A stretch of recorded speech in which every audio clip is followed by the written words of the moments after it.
जय माँ जयंती। आप सभी को मेरा प्रणाम और आप सभी का फिर से स्वागत है मेरे ब्लॉग में। और अभी जो मेरा ब्लॉग बन रहा है शाम के 5 बजे से, क्योंकि देखो जिसको मेहनत करनी है वो अपने लिए टाइम निकाल ही लेता है। सुबह तो मेरे को टाइम होता नहीं है, लेकिन शाम का भी जितना होगा मैं आप सभी को दिखाऊंगी।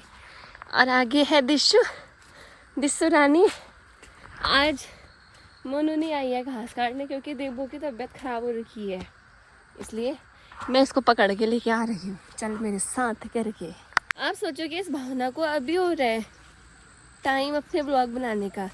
अब मैं तो इतना बोलूँगी, जिसको कद्र होती है ना अपने कला की, रिस्पेक्ट करते हैं जो, उनके लिए कोई टाइम वगैरह नहीं होते हैं। अब मेरे को ही लगा लो, मैं तो अभी शाम से कर रही हूँ अपने ब्लॉगिंग। मेरे तो ज़्यादातर ब्लॉग ज़्यादा शाम के रहते हैं जो मैं शाम को करती हूँ। और ये है हमारे यहाँ का प्राइमरी स्कूल, और मैं यहीं पढ़ रखा है मैंने। और जो मेरा पहला मंच था, ये है मेरा पहला मंच नीचे वाला जो फर्श है। और यहाँ की जो प्रिंसिपल है वो मेरी बुआ है। बाकी जो ये झंडा दिख रहा है आपको, झंडे के नीचे पे एपन मैंने डाले। बाकी ये है किचन कम स्टोर।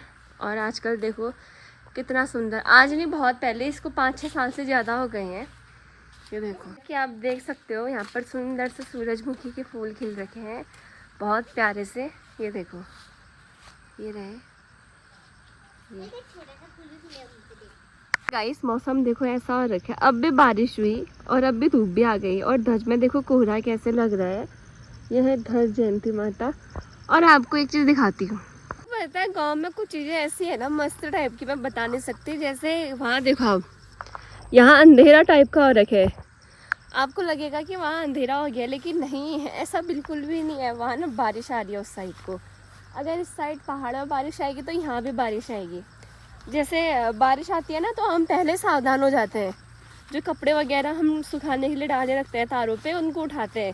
वो कैसे पता चलता है बताओ? क्योंकि आसपास के पहाड़ों में ना हम बारिश देखते हैं, फिर उस थ्रू हमें पता चलता है कि हाँ बारिश आने वाली है करके। जैसे अभी इस वाले पहाड़ पे लगातार बारिश हो रही थी, मूसलाधार वाली। और कभी कभी ऐसा होता है ना गाइस, मैं आपको चमत्कार भी बताती हूँ। जैसे इस साइड का पहाड़ है तो यहाँ का जो यहाँ बारिश होगी वो हमारे यहाँ नहीं आएगी, और जो इस पहाड़ की बारिश होगी वो उस साइड गांव में नहीं होगी। है ना एक तरफ से खुद में चमत्कार। और बाकी मैं आई हूँ अभी घास काटने के लिए गाइस।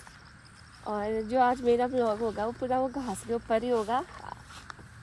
जो वो नीचे काम कर रहे हैं, कोई वो घर लगा है शायद किसी का, वो बेलचे से वो कर रहे थे शायद, सीमेंट वगैरह वो कर रहे थे, वो मसाला वगैरह ऊपर डाल रहे होंगे, इकट्ठा कर रहे होंगे। मेरे को लगा कि क्या जो आया अभी शाम को करके।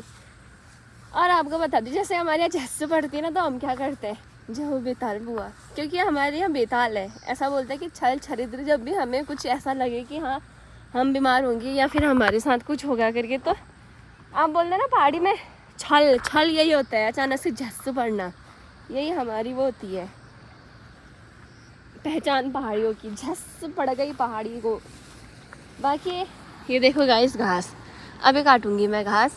अरे दिसरानी आई है, यहीं पर है ना तू? गाइस यहाँ से मैं आपको नीचे का नज़ारा दिखाती हूँ। देखो नीचे को पूरा वो है काठा टाइप का, और इसी के नीचे हमारे मांगे भी है। ये देखो यहाँ जाते हैं हम मंगा काटने सोच के महीने।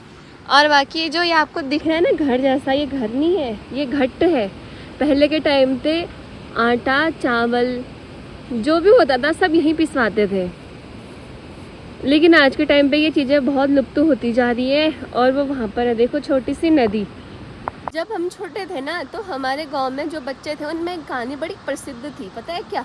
जो यहाँ जाएगा ना इस वाली नदी में तो उसको ना 7 फनों वाला नाग दिखेगा। वो भी पता है कौन सा नाग? कालिया नाग दिखेगा। और इसके पीछे का रीज़न क्या है पता है आपको?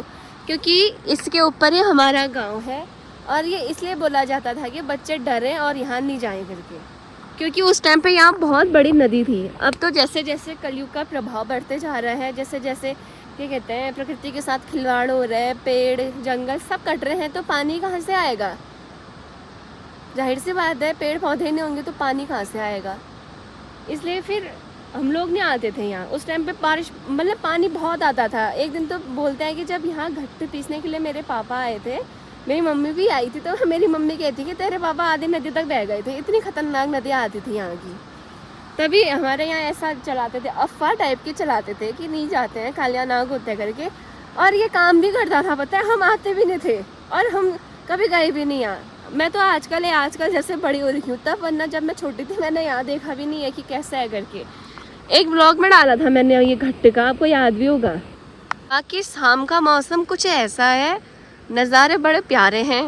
वो गाना है ना, हुस्न पहाड़ों का ओ साहिबा, हुस्न पहाड़ों का क्या कहना कि बारह महीने यहाँ मौसम जाड़ों का।